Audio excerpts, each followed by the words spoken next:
할렐루야. 아멘. 오늘은 질그릇에 담겨진 보배란 제목으로 말씀을 전하려고 합니다. 이번 한 주간을 우리가 고난 주간으로 지키고 있습니다. 우리가 어떻게 하면 이 고난 주간을 주님이 원하시는 그런 마음으로 지킬 수 있을까요? 우리가 간혹 이 고난 주간을 지나면서 나도 주님과 같이 똑같은 고난을 당해서 그 주님의 고난을 좀 갚기를 원하시는 분들이 계시더라고요. 근데 우리 주님이 정말 원하시는 것은 우리가 그 고난을 갚기를 원하지 않으십니다. 사실 우리가 갚으려고 애써도 주님께서 우리에게 베푸신 그 은혜를 갚을 수 없기 때문에 그럼 주님이 정말 원하시는 것은 무엇인가 하면 우리에게 베풀어 주신 그 은혜를 더 가까이 하기를 원하십니다. 할렐루야. 그러니까 나도 똑같이 십자가를 지고 나아가야 되겠지만 그 주님이 당한 고난을 당하는 것이 아니라 엄밀히 말하면 우리가 그 십자가 곁으로 더 가까이 가는 시간이 되는 것, 주님은 그걸 원하십니다. 그래서 이 고난 주간을 지나가시면서 또 오늘 말씀을 들으시면서 그 주님의 은혜가 좀 더 깨달아지는 시간 되길 간절히 소원하고 그렇게 믿음으로 말씀을 받으시길 간절히 소원합니다. 오늘 말씀은 바울이 고린도 교회에 있는 성도들에게 자신의 사도성을 변론하기 위해서 또 자신이 어떻게 사명을 감당했는지 그런 이야기들을 하기 위해서 적은 목적도 있지만 성도인 우리가 이 땅을 살아가면서 어떤 은혜로 살아가는 자인지를 알게 하기 위해서 이 말씀을 기록했습니다. 그래서 이 고백이 바울의 고백이 뿐만 아니라 나의 고백이 되어지길 간절히 소원하고 혹 우리 가운데서 하나님 앞에서 원망이나 불평했던 그 마음들이 감사와 찬송으로 바뀌어지길 간절히 소원합니다. 할렐루야. 첫 번째는 이 질그릇에 주신 그런 은혜입니다. 우리 고린도후서 4장 7절의 말씀을 같이 읽어보겠습니다. 시작. 우리가 이 보배를 질그릇에 가졌으니 이는 심히 큰 능력은 하나님께 있고 우리에게 있지 아니함을 알게 하려 함이라. 아멘.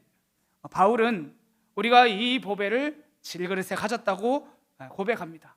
이 보배라는 것은 어떤 것을 말하는가 하면 세상의 금은 보화를 말하는 것이 아닙니다. 문맥을 보시면 6절을 보시면 제가 읽어드리겠습니다. 어두운 데서 빛이 빛이라 말씀하셨던 그 하나님께서 예수 그리스도의 얼굴에 있는 하나님의 영광을 아는 빛을 우리 마음에 비추셨느니라. 아멘. 이 보배라는 것이 어떤 것입니까? 죽을 수밖에 없는 나를 예수 믿게 하시고 그 하나님의 자녀 삼아주신 그 은혜를 말하는 것입니다. 한마디로 말씀드리면 이 귀한 복음을 연약한 질그릇 같은 우리 인생에 담아주셨다, 그 말을 하고 있는 겁니다. 근데 하고 많은 그 많은 그릇 중에서 왜 질그릇을 우리 인생에 비유하고 있을까요? 그것은 구약의 말씀을 보시면 좀 이해가 됩니다.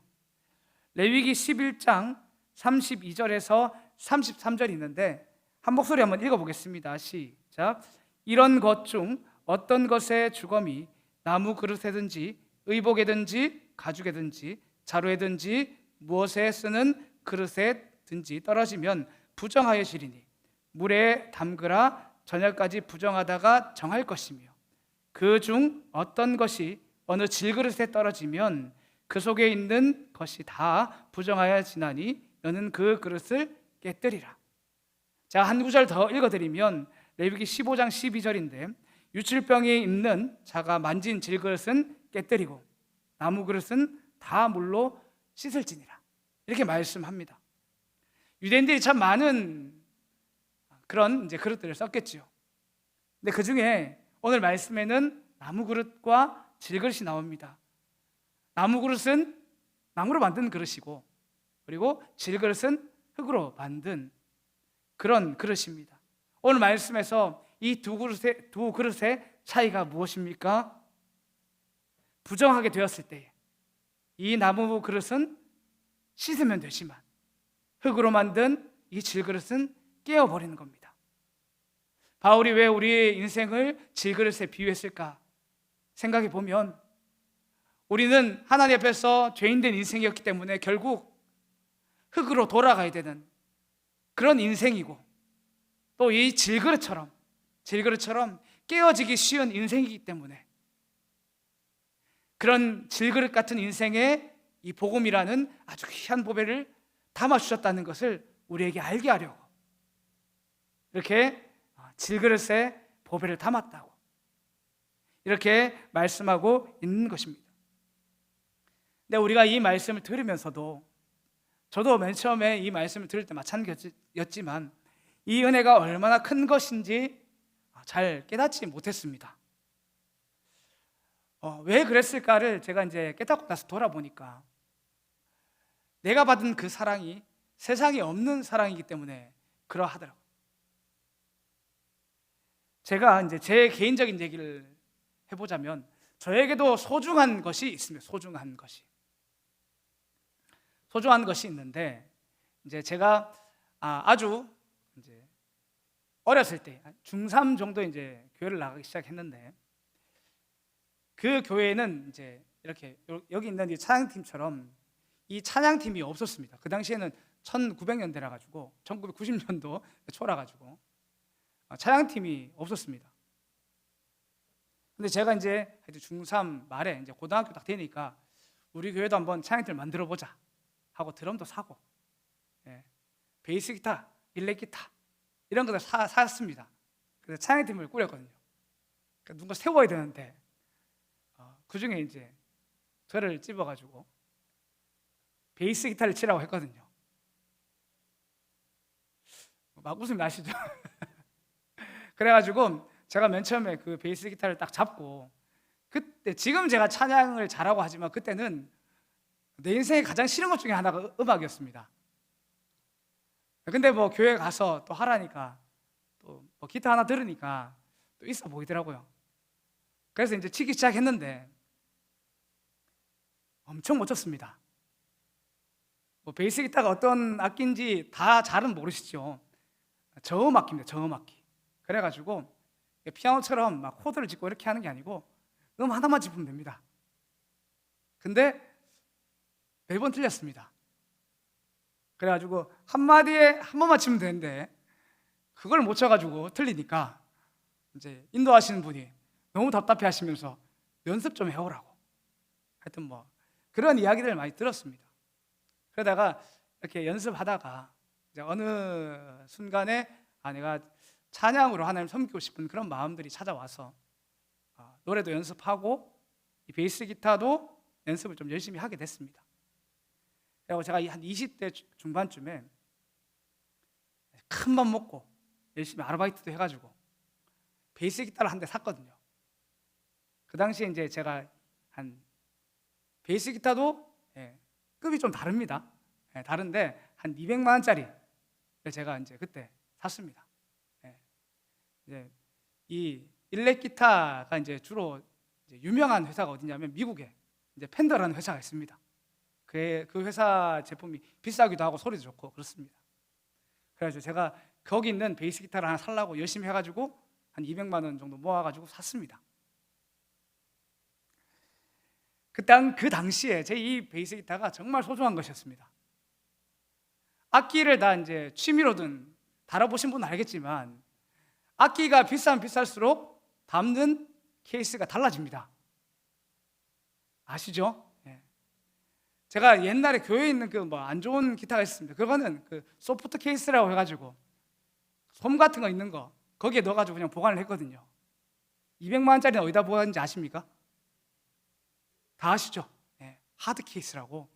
그것은 굉장히 딱딱하고요, 안은 부들부들합니다. 모양도 기타 모양에 딱 맞춰놨습니다. 그런 기타 거기에다가 이제 넣어가지고 제가 애지중지하면서 이 기타를 소중히 여겼습니다. 제가 말씀드리고 싶은 것은 제가 정말 보물처럼 여기고 소중히 여기는 것을 그냥 함부로 그냥 안 좋은 케이스에 두지 않더라고요. 좋은 케이스에다가 넣어가지고 잘 보관해서 어떻게든 기스가 안 나게 하려고, 어떻게든 보관을 잘 하려고 그렇게 했었습니다. 근데 이것이 저만의 이야기인가요? 여기에 계신 성도님들도 다 똑같을 것이라 생각합니다. 내가 정말 가장 소중히 여기고 귀하게 여기는 것을 어디에 보관하십니까? 이렇게 예를 들어 드리겠습니다. 내가 피땀 흘려서 번 돈을, 내 월급을 어느 은행에 맡기십니까? 이자를 잘 주는 그런 은행이기도 하겠지만 내가 생각했을 때 가장 안전한 그 은행에다 맡기지 않으십니까? 또 남자분들 입장에서 내게 좋은 차가 있다고 생각해 보시기 바랍니다. 몇 천만 원만 해도 좋은 차인데 저는 차를 잘 몰라가지고 내 차가 한 20억짜리 차라고 생각해 보시기 바랍니다. 그 차를 어디에 주차하시겠습니까? 길가에 주차하시겠습니까? 죽었다 깨어나도 길에다가 그런 차를 주차하지 않습니다. 누구나 애지중지하는 것은 좀 더 튼튼하고 좀 더 확실하고 좀 더 안전한 곳에 둡니다. 이것이 우리의 생각이고 이것이 우리의 또 세상의 이치입니다. 하나님의 생각은 완전히 달랐던 겁니다. 가장 귀한 보배를 가장 약한 질그릇에 담아주셨습니다. 이것이 얼마나 큰 은혜인지 기억하는 모든 성도님이 되시길 간절히 소원합니다. 이것을 통해서 우리가 깨닫는 것이 무엇인가 하면 하나님이 내 인생을 참 많이 사랑하신다는 것. 이 말씀을 묵상하면서 제가 하나님 왜 이 질그릇을 보배에 넣어주셨습니까? 이 말씀, 이 구절을 계속 그냥 혼자 되씹으면서 무슨 의미일까 생각해 봤습니다. 하나님께서 깨닫게 한 것인데 사실 들으면 너무 당연한 말이라서 별거 아닌 것처럼 느껴질 수 있지만 저는 그때 매우 충격을 받았는데 하나님께서 왜 그렇게 하셨을까를 말씀을 통해 깨달으니까 그게 무엇인가 하면 하나님은 이 보배보다 질그릇을 귀하게 여기신 거더라고요. 세상의 모든 사람들은 내가 가진 그 보배를 지키려고 좋은 것을 찾고 안전한 것을 찾고 능력 있는 것을 찾지만 우리 하나님은 정반대셨던 겁니다. 나 같은 연약한 그 질그릇 같은 인생에다가 그 어떤 것과도 비교할 수 없는 예수 그리스도라는 그 보배를 내 인생에 담아주셨더라고요. 그 예수님을 날 위해 십자가에 달려 돌아가게 하셨더라고요. 그 예수님을 날 위해 고난당하게 하셨더라고요. 여기 계신 모든 성도님들이 이 고난중간을 지나가면서 주님께서 내게 베푸신 은혜가, 하나님께서 내게 베푸신 그 사랑이 얼마나 큰 것인지 다시 한 번 더 기억하며 나아가는 모든 성도님 되시길 간절히 소원합니다. 할렐루야. 두 번째는 무엇인가 하면 우리가 하나님의 사랑을 잊어갈 때가 있습니다.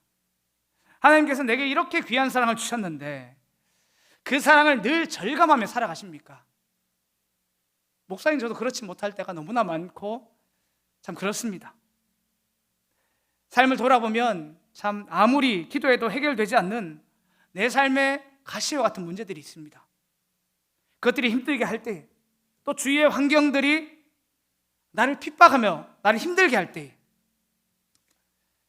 그 순간순간마다 내가 믿음으로 이겨나가야 되겠다고 결단하지만 어느 순간 하나님 앞에서 참 많이 섭섭하고 또 하나님 앞에 원망이 터져나는 경우가 있습니다.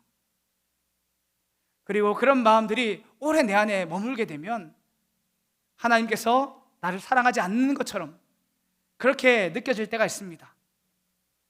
하나 분명한 것은 이런 원망은 절대로 내 스스로 벗어날 수 없습니다. 말씀으로 돌아가셔야 됩니다. 할렐루야. 왜 그런가 하면 나는 내 스스로 내 인생에 대해서 좋게 해석할 능력이 없습니다. 어려운 일이 닥치고 힘든 일이 닥치면 비관적이지 거기에서 소망을 찾고 희망을 찾고 그렇게 할 수 없습니다.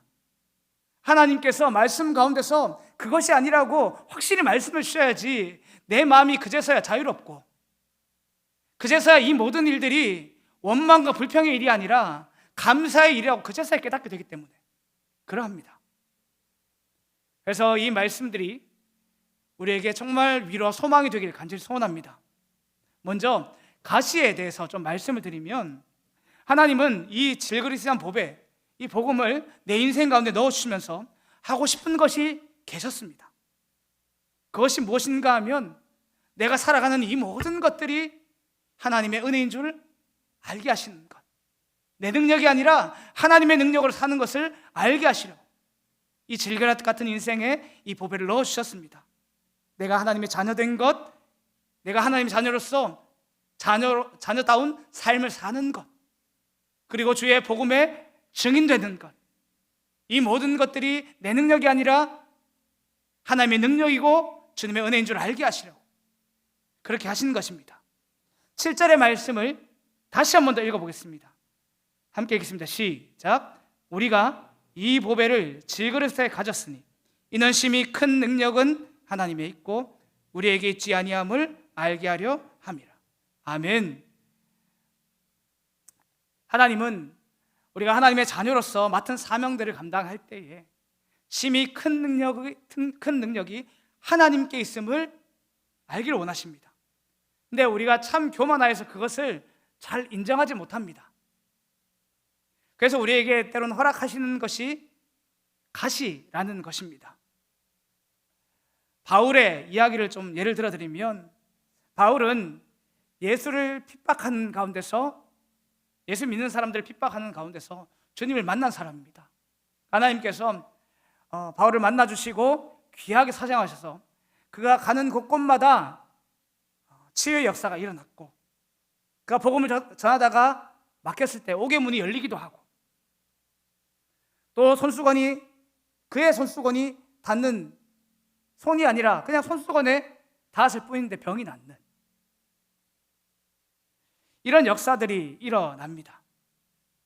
그래서 많은 영혼들이 하나님께 인도함을 받습니다. 근데 바울이 기도해도 낫지 않는 그 가시 같은 병이 있었습니다. 그 질병은 여러 가지 추측들이 있으며 정확히 어떤 질병인지는 모릅니다.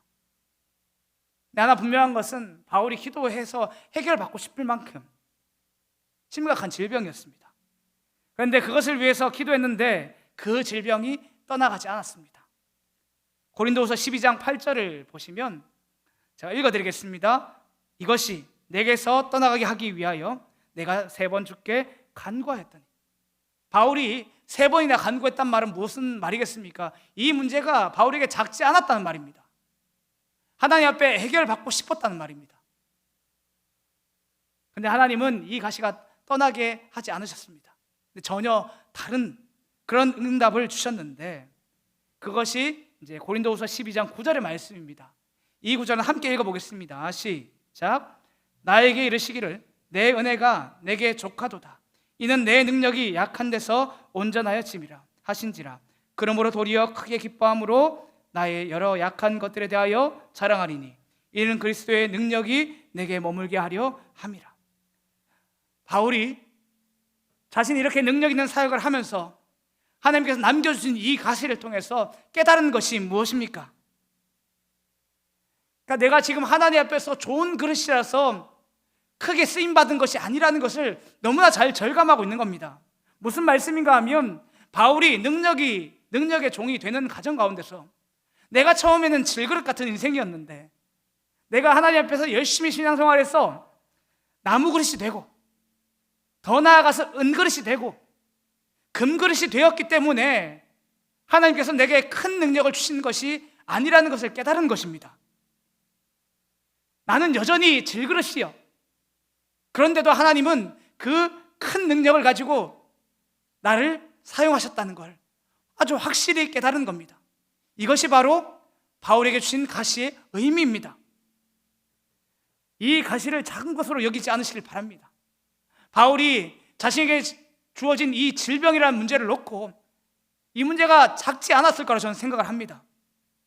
다른 사람의 질병들은 다 낫게 되는데 정작 자신의 질병은 낫지 않게 되고 이 가시들이 다른 성도들에게 보여진다면 이것이 어떤 일로 이어지겠습니까? 성도님들이 말씀을 듣는데 어려움이 생기는 겁니다. 병을 낫고 다시 내가 바울을 보니까 바울에겐 여전히 그 어려움이 남아 있으니까 어느 순간 저렇게 능력의 종인데 왜 병이 낫지 않나 생각하다가 하나님 앞에 무슨 죄를 지은 것이 있는 것은 아닌가 하고 성도 스스로 생각을 하게 되고, 그 마지막에는 죄 짓는 인생에게 들려지는 그 말씀들이 자신 스스로 죄인이라고 생각을 했기 때문에 하나님의 말씀이 선포되는 가운데서도 그 말씀이 하나님의 말씀으로 받아지지 않고 사람의 말로 들려지기 시작하는 것입니다. 그러니까 결코 작은 문제가 아닌 겁니다. 근데 바울이 이 가시가 있는 상태에서 내가 당한 여러 가지 환경들 가운데서 나의 삶을 뒤돌아보니까 그 가시들이 있었음에도 불구하고 하나님께서 내 사역을 놀랍도록 쓰신 겁니다. 그러니까 자신은 자기가 하나님 앞에 은그릇이다, 금그릇이다 말할 수 없는 겁니다. 나는 하나님 앞에서 질그릇입니다. 오직 나의 모든 사역이 하나님께서 부으신 힘과 능력으로 된 것입니다 라고 말할 수밖에 없는 것입니다. 제가 드리고 싶은 말씀은 혹 우리에게도, 우리가 모든 사람들에게 하나님께는 말하지만 사람들에게 말하지 못하는 나만의 가시가 있지 않습니까? 그 문제들이 해결되지 않을 때 참 힘들 때가 있습니다. 근데 그 가시를 우리에게 남겨주신 이유가 이 심히 큰 은혜가 나로부터 시작되는 것이 아니라 하나님으로부터 온다는 것을 알게 하시려고 남겨두시는 것이니까 너무 낙심하지 마시고 날마다 하나님 붙들고 주님 붙들고 그렇게 승리하는 모든 성도님 되시길 간절히 소원합니다. 두 번째는 무엇인가 하면 고난 가운데 발견된 은혜입니다. 우리가 예수를 믿으면서 참 오해하는 것 중에 하나가 것이 있는데, 내가 예수님을 잘 믿으면 세상에서 만사 형통의 복을 받는다 그렇게 생각하는 것입니다. 그런데 절대로 그렇지 않습니다. 요한복음 15장 19절의 말씀을 제가 읽어드리면, 너희가 세상에 속하였으면 세상이 자기의 것을 사랑할 것이나 너희는 세상에 속한 자가 아니요 도리어 내가 너희를 세상에서 택하였기 때문에 세상이 너희를 미워하느니라. 예수님이 하신 말씀입니다. 여기서 세상에 속하였다는 것은 마귀에게 속하였다는 겁니다. 그러니까 우리가 또한 세상 사람들이 스스로 선택해서 마귀에게 속한 것이 아니라 우린 죄로 말미암아 죽을 수밖에 없는 인생이기 때문에 그 사마의 권세 앞에서 자유할 수 없고, 그러니 마귀에게 종로로 달 수밖에 없는 그런 자들입니다. 그런데 마귀가 자기에게 속한 자들을 두렵고 그렇게 어렵게 할까요? 그렇지 않은 겁니다. 오히려 죄를 짓는 그 인생한테 더 부귀영화를 누리기 위해서, 이것이 맞는 것이라고 여기기 위해서 이 죄의 길을 떠나지 않게 하는 겁니다. 그래서 함께 멸망하기를 가려고 그들에게는 고난이 잘 일어나지 않습니다. 근데 반대로 예수를 믿는 자들에게는 그 마귀가 때론 어려움을 주기도 합니다. 그래서 우리가 그 길을 떠나게 하려고 그렇게 우리를 두렵게 하기도 합니다. 그래서 예수를 잘 믿고 말씀에 순종하는 그 성도에게는 하나님이 주시는 형통의 복도 있지만 세상이 우리를 미워하기 때문에 그 미워함으로부터 오는 고난이 있습니다. 내가 정말 신앙생활 잘 하는 가운데서 이런 고난이 찾아왔다면 낙심하시는 것이 아니라 내가 주님께 속한 표인 줄 알고 감사하고 찬양하는 성도님 되시기를 간절히 소원합니다. 나뿐만 아니라 우리뿐만 아니라 바울도 똑같이 말을 합니다. 고린도후서 4장 8절에서 9절의 말씀을 함께 읽어보겠습니다. 함께 읽겠습니다. 시작.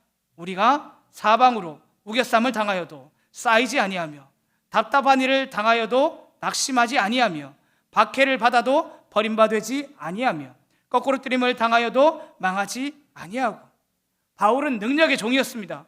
정말 주님의 복음에 생명을 건져야 했습니다. 그런데 우리가 아는 그 형통함이 바울에게는 없었습니다. 그가 복음을 전하는 가운데서 사방에서 우겨쌈을 당하였고, 답답한 일을 당하였고, 박해를 받았고, 거꾸로뜨림을 당하였습니다. 사방에서 우겨쌈을 당하였단 말이 어떤 말입니까? 주위에 내 편이 없었다는 말입니다. 답답한 일을 당했단 말이 무슨 말입니까? 오해나 누명을 썼다는 겁니다. 박해를 받았다는 것은 정말 괴롭힘을 많이 받은 겁니다. 거꾸로뜨림을 당했다는 말은 나를 넘어뜨려서 내가 아무것도 하지 못하도록 그렇게 한 것입니다. 근데 중요한 것은 바울도 마찬가지겠지만 바울에게 일어난 이런 일들이 똑같이 일어난다면 정말 하나님 앞에 감사하고 찬양할 수 있으십니까? 하나 분명한 건 저는 그렇게 하지 못했습니다. 그 어려운 환경 가운데서 하나님 앞에 감사하는 마음이 없었고 찬양할 수 없었습니다. 그렇게 내 능력으로는 절대 할 수 없는데 이후에 이 모든 것들을 찬양으로 바꾸시고 감사로 바꾸어지게 하셨습니다. 할렐루야. 그럼 그때가 언제일까요? 그때가 언제인가 하면 이 읽으신 이 말씀들이 내 삶에서 발견되어질 때입니다. 8절에서 9절 다시 한 번 더 보시면 사방으로 오개쌈을 당한 그때에 쌓이지 아니하는 그런 경험을 하고 답답한 일을 당하였음에도 낙심되지 않는 그 경험을 하게 되고 박해를 받아도 버림받지 아니하는 경험, 거꾸로 뜨림을 당하여도 망하지 않는 것을 내가 발견하게 될 때에 우리가 감사하고 찬양할 수 있습니다. 우리가 이 8절에서 9절의 말씀을 한번 교도 가듯이 그렇게 한번 말씀을 읽어봤으면 좋겠습니다. 무슨 말씀인가 하면 제가 이 말씀에서 앞부분을 읽으면 그 뒤에 연결되는 말씀이 있지 않습니까? 제가 사방으로 우겨쌈을 당하여도 라고 읽으면 그 뒤에 갈로 없는 부분을 크게 한번 읽어보시길 바랍니다. 아시겠죠? 제가 앞에부터 제가 읽으면 교도 가듯이 그렇게 한번 읽어봅시다. 그리고 이것이 우리의 신앙의 고백이 되기를 간절히 소원합니다. 자, 읽어보겠습니다. 사방으로 우겨쌈을 당하여도 답답한 일을 당하여도 박해를 받아도 거꾸로뜨림을 당하여도 할렐루야 아멘. 우리가 고난 당하지 않는 것이 축복이라고 여기면 우리는 하나님 앞에 사실 감사하지 못할 순간이 너무나 많습니다. 그런데 내 시선을 바꾸셔서 고난 가운데서도 나를 고아와 같이 내버려 두지 않으시고 내 삶이 고난 가운데서도 망하지 않는다는 것을 바라볼 수 있는 성도는 하나님의 살아계심을 알게 됩니다. 우리가 날마다 우겨쌈을 당하지 않아야지 하면서 축복을 원하면 우린 감사하지 못하는데 우겨쌈을 당하는 가운데서도 쌓이지 않는 경험들, 저 사람이 나를 거꾸로 때렸는데도 내가 망해지지 않고 사라지는 것을 경험할 때에 하나님이 살아계신다는 걸 우리는 고백할 수 있게 된다는 그런 말씀입니다. 내가 보기에 나는 연약한 질그릇입니다. 그런데 하나 분명한 것이 무엇인지 아십니까? 그 질그릇을 깰 권한이 하나님께 있습니다. 내가 보기에는 질그릇이니까 금방 깨어질 것 같지만 이 질그릇을 깰 권한이 하나님께 있다는 것, 그것을 우리가 인정하고 나아가면 이 질그릇이라도 깨어지지 않는 그 은혜도 발견하게 됩니다. 그래서 정말 날마다 내게 있는 그 어려운 일이 있다 할지라도 주님만 바라보고 살아가는 저와 모든 성도님 되시길 간절히 소원합니다. 마지막으로 우리가 이런 은혜를 알고 나면 주를 따라가는 은혜가 있습니다. 10절의 말씀을 함께 읽겠습니다. 10절입니다. 시작. 우리가 항상 예수의 죽음을 몸에 짊어짐은 예수의 생명이 또한 우리 몸에 나타나게 하려 함이라. 예수님께서 이 땅에 오셔서 날 위해 고난 받으시고 십자가에 달려 돌아가시고 3일 부활하시고 하나님 우편에 계신 그 일이 우리가 어떻게 받아들여야 될까요? 하나는 우리의 구원을 위해서 하신 일입니다. 할렐루야. 근데 두 번째가 있습니다. 이것을 우리가 잊지 말아야 되는데, 성도가 가야 하는 길이 어떤 길인지 보여주시려고 그렇게 삶으로 보여주신 겁니다. 말로 해서 알아들으면 얼마나 좋습니까? 근데 우리가 말로 하면 잘 못 알아듣습니다. 그 예수님이 자신의 삶을 통해서 확실히 보여주신 겁니다. 우리가 이 땅 살아가면서 자기의 십자가를 지고 그렇게 주님 쫓아가야 되죠. 근데 그 길이 세상에 사랑을 받는 길일까요? 그렇지 않은 겁니다. 세상에서 미움을 받는 길입니다. 그 길은 우리가 죽는 길입니다.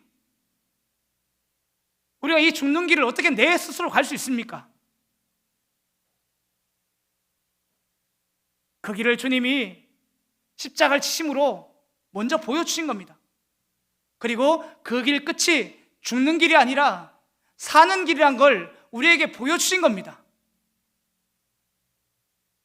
우리가 이것이 믿어지고 깨달아질 때에 우리는 그제서야 항상 예수의 죽음을 몸에 짊어지고 자기의 십자가를 치고 주님을 쫓아갈 수 있게 되는 겁니다. 그리고 그 성도에게는 예수의 생명이 넘쳐남을 우선 자기 자신이 압니다. 자기 자신이 알고 주위에 있는 성도님들도 저분 정말 예수 믿는 사람 같다 라는 것을 옆에 있는 성도도, 예수를 안 믿는 사람도 알게 되는 겁니다. 이 고난주간을 지나면서 질그릇 같은 내 인생에 베푸신 그 사랑이 얼마나 큰 것인지 다시 한 번 더 깊이 묵상하는 남은 3일이 되시기를 간절히 소원하고, 그리고 우리에게 보여주신 그 길들을 나도 주의 은혜에 힘입어서, 주의 능력 힘입어서 주님 쫓아가는 저와 모든 성도님 되시길 간절히 소원합니다.